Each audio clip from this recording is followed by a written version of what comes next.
Good morning. Today we will discuss about the pharmacotherapy of the peptic ulcer disease. Under pharmacotherapy, the contents we are going to discuss are what is the definition of the PUD, epidemiology, etiopathogenesis, clinical presentation, diagnosis, physiology of acid secretion, management of the peptic ulcer disease, and what are the new drugs as well as the future developments in this regard. First, coming to what is actually PUD. Peptic ulcer disease, many times you heard about the PUD. So you can have some idea about the peptic ulcer disease. What is it actually? Is it a group of disorders? Or it is a single disease characterized by increased acid secretion, or it is a disease characterized by increased pepsin secretion, or it is a syndrome. It is just a syndrome and not a disease actually. So which is correct? Once you think and fix to one answer.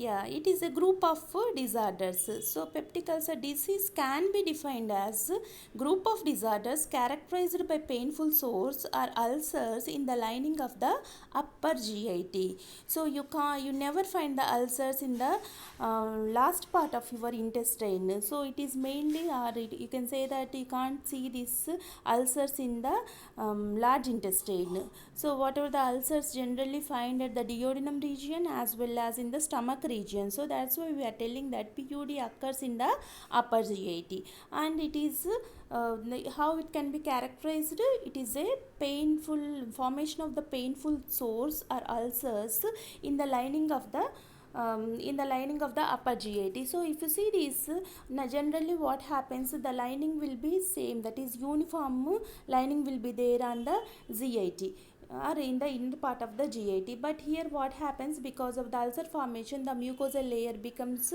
thin there.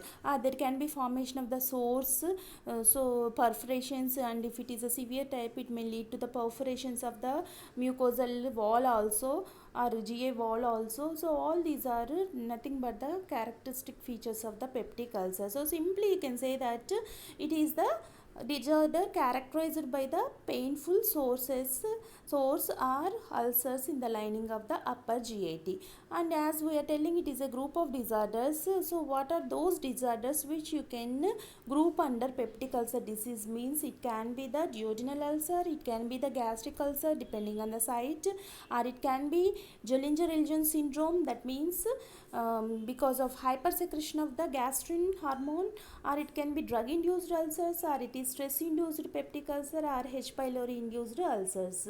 So if you see this one, so here if you see all these, that is Zollinger-Ellison syndrome, other than Zollinger-Ellison syndrome, these first two, duodenal and gastric ulcers, are depending on the site. So we can go with the classification. So this can be, these disorders can be grouped under different classes of ulcers also. So if you see that one here, in the classification, first we have the classification depending on the site. So a very popular classification is depending on the site only. So depending on the site, we can depending on the location of the ulcer crater formed, we can have type of ulcer. Like it can be the gastric ulcer if the crater or the patch or whatever your so called sore or ulcer is formed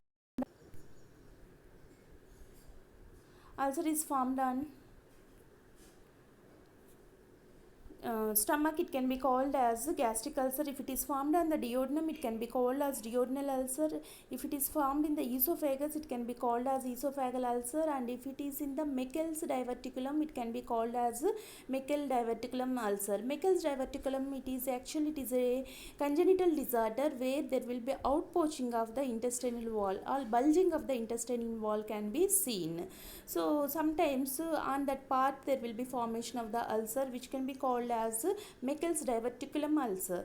And there is a standard classification for this peptic ulcer, which is known as modified Johnson's classification of the peptic ulcer. So according to Johnson, we have some 5 types of ulcers, that is type 1, type 2, type 3, type 4, type 5. Again, it is based on the location of the crater or location of the ulcer formation.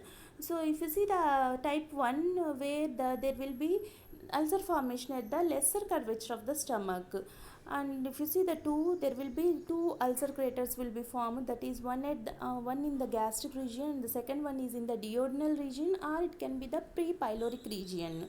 Pyloric sphincter is present between the stomach and duodenum, so just before the pyloric region and in the stomach there can be the ulcer, or in the stomach as well as in the duodenum the ulcer is there, it can be called as type 2.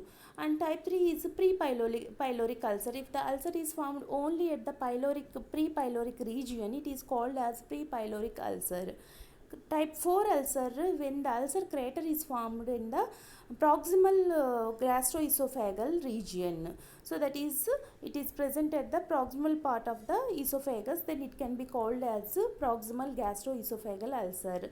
And type 5 is the ulcer which is formed at anywhere in the GIT. So here once I will show you the how the ulcer looks. So here you can see. So here you can see the formation of the ulcer crater. So this arrow mark region, it is showing the thinned mucosal surface. It is actually the inner part of your stomach. If you opens the stomach, this can be seen. And if you see this ulcer, it is showing the thinning of that mucosal wall as well as formation of the sore or ulcer crater on that mucosal layer. So if you see the all the other areas, it is shining with rich mucosa, but the area where the arrow has been shown, in that area there is loss of the mucosal layer, so that there is no shining, and here it is showing as a patch. So generally ulcer craters will be looked like that, or ulcer sores will be looked like that. Coming to the next thing, that is so here this is one classification, and one more thing which you can say is there are complicated as well as uncomplicated peptic ulcer disorders or diseases there. What is meant by complicated and uncomplicated peptic ulcer disease? So it is very simple thing which you can find out. And here, as depending on the location, although we are having 4 according to the normal classification, and according to Johnson's modified Johnson classification we are having 5. The very common types of ulcers are gastric as well as the duodenal ulcer. So these are the two very important classes or types of ulcers. So what is the major difference between these two? Means it is depending on the site. That is, if the ulcer crater is formed in the duodenum, it should be called as duodenal ulcer. If the crater or sore is formed in the gastric region or stomach region, it should be called as a gastric ulcer. But what are the other differences? Here we will see. So if you see the age, duodenal ulcers are very common in the middle age, that is 35 to 40 years. Gastric ulcers are very common in the elderly people, that is those who are in between 50 to 60. And if you see the pain in the duodenal ulcers, you will have the pain after 2 to 3 hours of the meal. It is only after 2 to 3 hours of the meal, and even you can get the pain at the midnight. So that's why there will be awakening of the patient because of that pain during night times at 1 p.m., 2 p.m., 1 a.m., 2 a.m., like that. So that means here what I want to say, duodenal ulcers pain can be at the night also, and generally pain will start after 2 to 3 hours of post food or post lunch or post dinner. And if you see the gastric ulcers, the pain occurs within half an hour to 1 hour after the meal, and generally it doesn't lead to nighttime pain. And what is the reason? Means it is very simple, because here once you are having the empty part of the GIT, that empty part of the GIT, it is in direct contact with the gastric juices, so that the pain will be aggravated at that time. So as in the stomach, the food remains for half an hour to 2 hours depending on the type of meal which you are taking. After half an hour to 1 hour, the stomach will be evacuated, so that it will be empty, because of which you will have the direct contact of the acid with the mucosal wall, which is creating that pain. And next one is, so if you see the duodenal ulcers, ulcer pain can be subsided by taking food. so that pain can be relieved by taking food, but gastric ulcers pain doesn't relieved by the food, because if you see that bottom that area, if you see the stomach, it is having more diameter. So although you are taking the food may not sufficient to neutralize all the gastric acid present, and that food is not able to coat your entire wall of the stomach, but it is possible with the duodenum region. So that is the region why you can have the relief of pain after taking some food because of the in the duodenal ulcer, but it is not possible in case of gastric ulcer. So you have to go with some neutralizing agent. Only those things can cause some relief in the gastric ulcers. Food only or food merely cannot reduce the pain. Taking of the food cannot reduce the pain. Next one is bleeding. This is also one important difference. So melena is very common in case of duodenal ulcers. So hematemesis is less, but melena is very common. Melena is nothing but it is darkened stool formation. Why there will be darkened stool formation? It is because of the bleeding from the GIT. So that bleeding from the GIT leads to the melena, which is very common in the duodenal ulcers. But if you see the gastric ulcers, in the gastric ulcers also you can have the bleeding, but melena will be less, but it is more concerned with hematemesis. That means there will be vomiting or regurgitation of the acid with blood. So that is hematemesis is very common in case of the gastric ulcers. And next, coming to the possibility of gastric carcinoma or development into a gastric carcinoma, there will be less chances of developing the duodenal ulcer or converting duodenal ulcer into the gastric carcinoma, but the gastric ulcers can be converted to gastric carcinoma. So these are the main differences between the duodenal as well as gastric ulcers. If you see the epidemiology here, and that is if you see any person, there is risk of 5 to 10% risk of getting the ulcer in his lifetime. And the incidence of the uncomplicated peptic ulcer disease is approximately 1 per 1000. So there can be the one incidence. So here this is very important word, incidence. What is meant by incidence? Incidence and prevalence are the two buzzing words in the epidemiological studies. So you should be aware of what is incidence and what is prevalence, what is the difference between the incidence as well as the prevalence. So here in this statement what I am telling, there is incidence of uncomplicated. Again here the word uncomplicated we used. So previously I asked a question, what is the difference between the complicated as well as uncomplicated PUD? There is a difference, so you just find out the difference. So here it is here what are this incidents we are telling only about the uncomplicated PUD. There can be the one case per 1000 persons or 1000 cases, that is the incidence of PUD. Next one is APD, acid peptic disease. So APD is acid peptic disease. APD is, it is also it is a disease where there can, it is also a combination of disorders. So where there can be the aggravated pepsin as well as the gastric acid secretion can be there. Under APD you can have GERD, gastric esophageal reflux disease, as well as peptic ulcer disease. That means according to one theory, PUD comes under APD. So here APD is very common. It is not only about the PUD. It is not, this particular point is not especially for the PUD. APD, it is a study in from the studies it was known that APD is more common in between 18 to 59 years of the age group. Next, if you see the PUD diseases, the India is it is having 26th rank in the world cases of the PUDs, and higher rates of the this peptic ulcer disease can be found in the developing countries, where we will have more and more H. pylori infestation.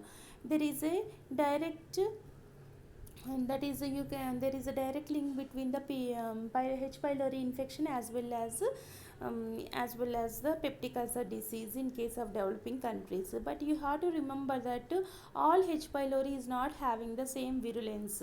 So some are having more virulence, which may lead to the peptic ulcer disease. So H. pylori infestation is not a single reason for the development of peptic ulcer. And there are so many systematic studies are there. So according to one of the systematic study in the 39.2 patients are suffering from GERD and 37.1 patients are suffering from PUD when they studied the acid peptic disease APD. So from the same study, it was known that 10.5% are duodenal ulcers, 9.9% are gastric ulcer, and 16.7% are other ulcers. That is other than peptic ulcer non-specified. You can say that peptic ulcer non-specified ulcers. Next, coming to the etiology. So what is actually the cause of this ulcer? How this ulcer happens, or how these craters, or how the sores on the mucosal lining are caused? Why the mucosal layer is damaged? What is the reason for that? Means here you can have, so H. pylori infection is one of the very important cause, and non-steroidal anti-inflammatory drugs are the other causes. And one more important cause is stress. So stress related mucosal damage is also common. So these are the three very important causes. So other than that, we can say cigarette smoking, alcohol consumption, hypersecretion of the gastric juices. So this is a very important point. You have to remember that hypersecretion always is not responsible for peptic ulcer disease. So in peptic ulcer disease, we are having it is a combination or group of disorders in which one of the disorder is Zollinger-Ellison syndrome. Zollinger-Ellison syndrome is having another name also. So what is the other name for the Zollinger-Ellison syndrome? You just find out. So if you see, the hypersecretion of the gastric acid is also one region, but it is not for all the peptic ulcer diseases. So in some of the peptic ulcer diseases, so one of the best example is Zollinger-Ellison syndrome, which you can get because of the basic cause for the Zollinger-Ellison syndrome is increased gastrin action. Increased gastrin activity. Gastrin is one of the hormone which is stimulating the gastric acid secretion. So in that case, you can have the hypersecretion. The other causes are the viral infections like cytomegalovirus, and vascular insufficiency also may lead to this ulcer formation. And radiation chemotherapy and some rare genetic subtypes and idiopathic. It can be idiopathic. That is what is the reason we are unaware. So these are various causes of ulcer. Next, coming to pathogenesis. So what is these are the reasons, these are the causes, how these reasons or causes are leading to the development of whatever this ulcer. It is nothing but the pathogenesis, how these causes are ultimately responsible for damaging your mucosa. That is the what is the actual pathogenesis which you should know. So if you see the pathogenesis involves what? Presence of the above factors. So merely the presence of the above factors is responsible for the pathogenesis. That means if you are having a person who is having smoking habit, will he develop the PUD 100%? If he is a alcoholic, will he develop PUD 100%? Or if there is hypersecretion of acid or pepsin, there can be the ulcer. Definitely there can be the ulcer. So it is directly linked to the formation of the ulcer, or it may be because of the imbalance imbalance of the offensive and defensive factors, or it is because of the poor immunity of the patient, or it is because of the aging. So here one thing you understand, we are having the reasons. So those are the reasons which are leading to formation of the ulcer, but how these causes are what is the role of these factors in the progression of the ulcer formation? That is nothing but the pathogenesis. Is it merely the presence of those factors, or it is because of some imbalance between the protective as well as offensive mechanisms in the GIT, or it is because of the poor immunity of the patient by which the offensive factors may aggravate, or because of aging? So along with the aging, or with the increased or in the elderly, the mucosal layer is becoming thin, so that it may lead into ulcer. What is the actual pathogenesis once you think?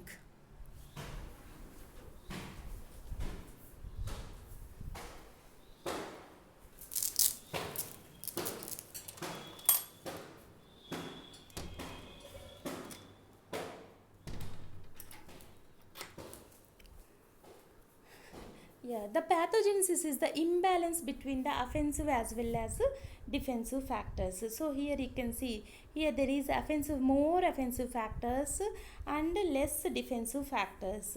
Can you tell some offensive as well as defensive factors in the GIT? So offensive factor ultimately you can say, because whatever the causes we told, no, all those are nothing but different offensive factors. And what are the defensive factors present in the GIT?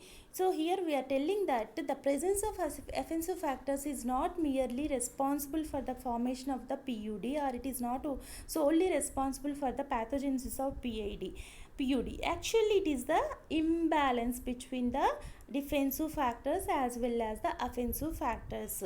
Acid secretion, it is a common thing. You will have the acid secretion in the GIT. So that acid secretion, if the acid secretion is more than the protective mechanisms, then it may lead to ulcer formation. And those who are having the smoking habit or alcohol consumption, in them also, if those are the offensive factors, there is no doubt, but those offensive factors are increased than their defensive mechanisms. They will have their intrinsic defensive mechanism to fight against them. That intrinsic mechanisms becomes weaker, then there can be the development of ulcer. Those factors will develop to ulcer formation. So it is because of the imbalance between the defensive and offensive factors. So that means increased offensive factors and decreased defensive factors can lead to development of this development of the peptic ulcer. That is the actual etiopathogenesis of the peptic ulcer. So here if you see that one, here you can see, now we are having the normal mucosal. So here this is the whatever the mucosal layer. In that mucosal layer we are having, so this is the mucosal surface where we are having different defensive factors. You can say that the intrinsic defensive factors present in our GIT are mucus. So we are having very rich mucus secretion in the throughout the GIT, which is causing the which is forming the protective layer on the GIT, and that mucosa is rich of bicarbonate secretion, which is also having neutralizing capacity of the acid, so that it is also having the protective mechanism. And the mucosal blood flow, the GIT is having very rich mucosal blood flow, which will increase the production of the mucus as well as the bicarbonate secretion. And we are having apical surface membrane transport mechanism is there, so which will clean up the acid from the surface of the mucosa, and the epithelial regenerative capacity is there. So the whatever the epithelia present in on the GA lining, it is having the regenerative capacity, so no new epithelial layer will form. So which is also one of the defensive mechanism. And elaboration of prostaglandins, that is there is a rich action of the prostaglandins in the GIT. The prostaglandins are responsible for you can say that prostaglandins are responsible for increasing the mucus production, increasing the bicarbonate secretion, increasing the blood flow. All these are linked to the prostaglandin function. So you will have a very rich prostaglandin function in the GIT. So these are various defensive forces or defensive mechanisms or protective mechanisms.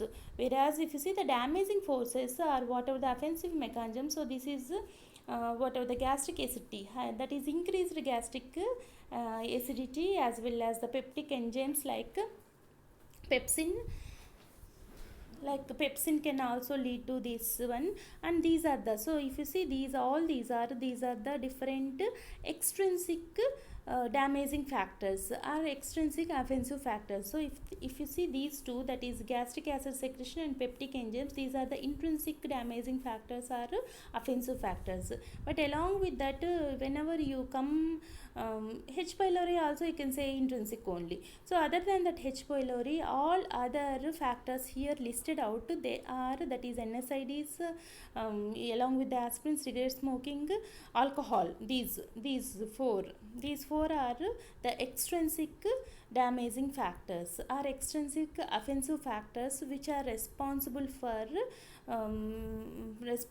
damaging the mucosa. So if you are having these offensive factors, it is not a problem if you are having proper defensive mechanisms. But whenever there is imbalance between these two, then it will lead to, so if you are taking more and more alcohol and your defensive mechanisms are not enough to combat with that offensive mechanisms, then there will be definitely development of peptic ulcer.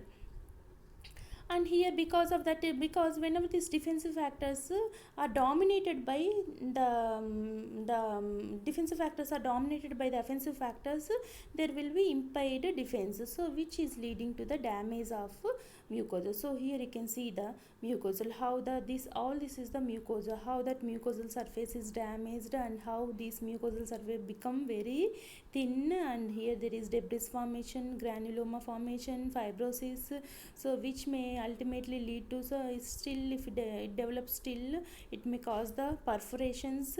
So because of this damage, there will be bleeding will be there, because you know that mucosa is rich of blood vessels. So because of the mucosal damage, definitely there will be formation of there will be bleeding from the ZAT. So these are leading to different effects. So ischemia, shock, delayed gastric emptying, all these. So these are finally responsible for ischemia, shock and delayed gastric emptying. Also these are also contributing factors for the impaired defenses. So these are not directly responsible, but indirectly they can impair the defensive mechanisms. So ultimately the pathogenesis involves imbalance between the offensive as well as the defensive factors. Although we are having different ulcers, the H. pylori induced ulcers as well as the NSAID induced ulcers are very common. So that here we are mainly concentrating on the pathogenesis of NSAID induced ulcers as well as H. pylori induced peptic ulcer disease. So if you see, the first we will discuss about the how the H. pylori infection is responsible for the development of the PUD. So 95% of the duodenal ulcers and 70% of the gastric ulcers are attributed due to H. pylori infections. So here you can attribute the H. pylori for the ulcer formation in 95% of the duodenal ulcers. That is, there is more and more association of the duodenal ulcers with the H. pylori infection. And if you see this underlying pathophysiology, it is mainly because of the ability of the H. pylori to produce cytotoxins such as VAC-A, because this is having a gene called as cytotoxin associated gene A. So H. pylori, it is causing a production of proteins from the gene called as cytotoxin associated gene A. So the proteins from this gene, they are responsible for inflammatory cascade. So this gene is responsible for the formation of the proteins, that is the inflammatory proteins, and vacuolating cytotoxins such as VAC-A, so which ultimately causes the inflammatory cascade.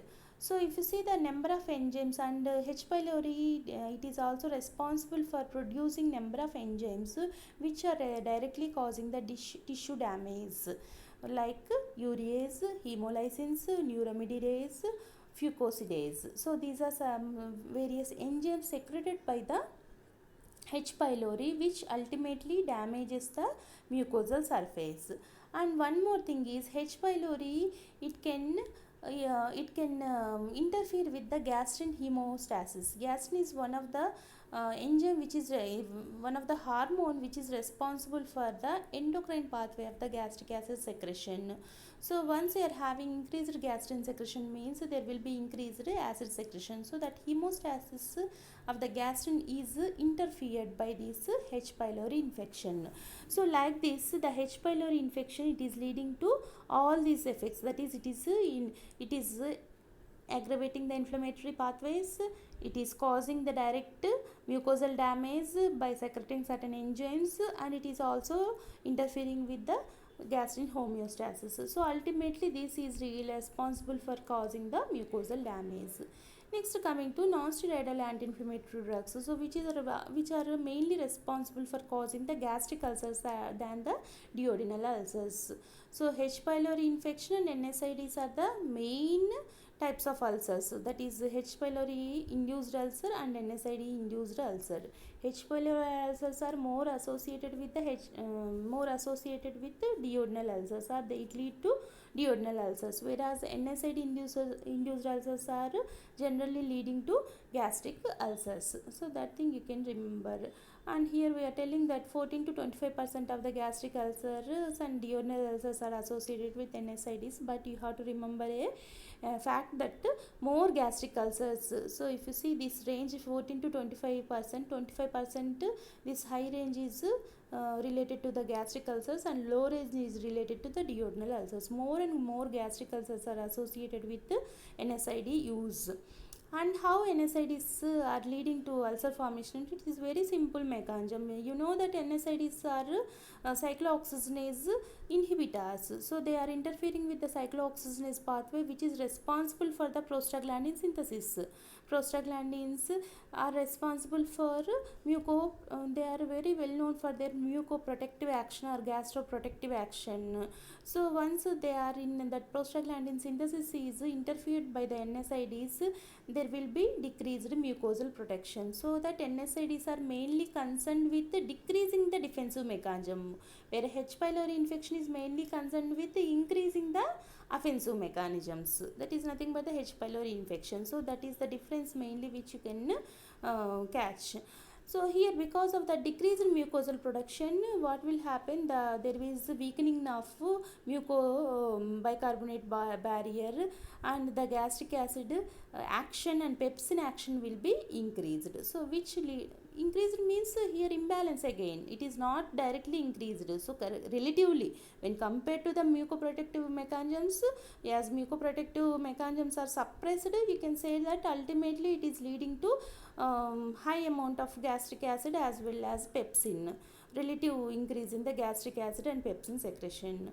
And one more thing is, most of the non-steroidal anti-inflammatory drugs, for example aspirin, it is a still salicylic acid, it is a acid. So you know that acids can damage the mucosal membrane. Like HCl, aspirin can also directly damage your mucosal membrane. So that is also one more reason for the ulceration. And here if you see the risk factors in the NSAID ulcers, so NSAIDs, all of we take the NSAIDs, do all we develop ulcers? No. So why means here there can be some risk factors. So whenever the risk factors are there is presence of the risk factors, it can lead to the development of NSAID induced ulcers. If you see what are the risk factors for H. pylori infection means, that is single risk factor H. pylori infection, but it is not like that in case of NSAIDs. So generally the age, if the age is more, that is 65 years than or more, in them the NSAIDs can damage the mucosal lining very easily when compared to the adults. So that the elderly are more prone to get the gastric ulcers. And next one is previous peptic ulceration or bleeding. So if they are already having the peptic ulcer means, because the recurrence of ulcer is very common. So generally peptic ulcer disease can be treated within 4 to 8 weeks. 4 to 8 weeks treatment is enough for treating the peptic ulcer, uncomplicated peptic ulcer disease. But what happens, reoccurrence is very common in most of the cases. and high doses of NSAIDs are more than one NSAIDs. So that is whenever the people are taking combination of the NSAIDs, or if they are taking very high doses of the NSAIDs, it ultimately increases the chances of NSAID induced ulcers. And short term history of NSAID use, that means short term high doses, it may also lead to the NSAID induced ulcers. And concomitant use of corticosteroids or anticoagulant drugs, so this is also a very risk factor. So one year only an NSAIDs means okay, your protective mechanisms can combat, but whenever it is associated, that is whenever you are taking the combination of the NSAIDs with corticosteroids as well as the anticoagulants, definitely there is increased risk of NSAID induced ulcers, or there is chances of PUD. Cardiovascular diseases, so those people who are having the cardiovascular, it is actually linked to the above things only. They will be on NSAID therapy, so which will lead to the development of PUD. So here the same pathophysiology which I discussed now, it is in the flow diagram. So if you see the H. pylori infection, here H. pylori infection releases as it is responsible for causing that cytotoxin or whatever that proteins, the gene, it is responsible for, it is having the gene which is responsible for the release of the cytotoxins. So those cytotoxins are cytokines, lipopolysaccharide, heat shock proteins. All these inflammatory mediators will be released because are formed because of that gene, and it ultimately leads to the inflammatory cascade. That inflammatory cascade again lead to the different generation of different inflammatory mediators like cytokines, neutrophils, lymphocytes, which ultimately damages the mucosal, which ultimately causes the mucosal damage. And next, if you see the non-steroidal anti-inflammatory drugs, so they may lead to topical, and they leads to both topical and systemic effects. You know that they are directly damaging. Topical effect is nothing but they are directly damaging the mucosa because they are acids, and systemic effects are they are inhibiting the prostaglandin synthesis, so that they are decreasing the mucus production, decreasing the blood flow, increase the neutrophil action, decrease the bicarbonate action, decrease the cell restitution. All these ultimately lead to mucosal damage and ulceration. And both, that is H. pylori infection as well as non-steroidal anti-inflammatory drugs, both are leading to hydrogen ions and pepsin secretion, which ultimately lead to the mucosal damage.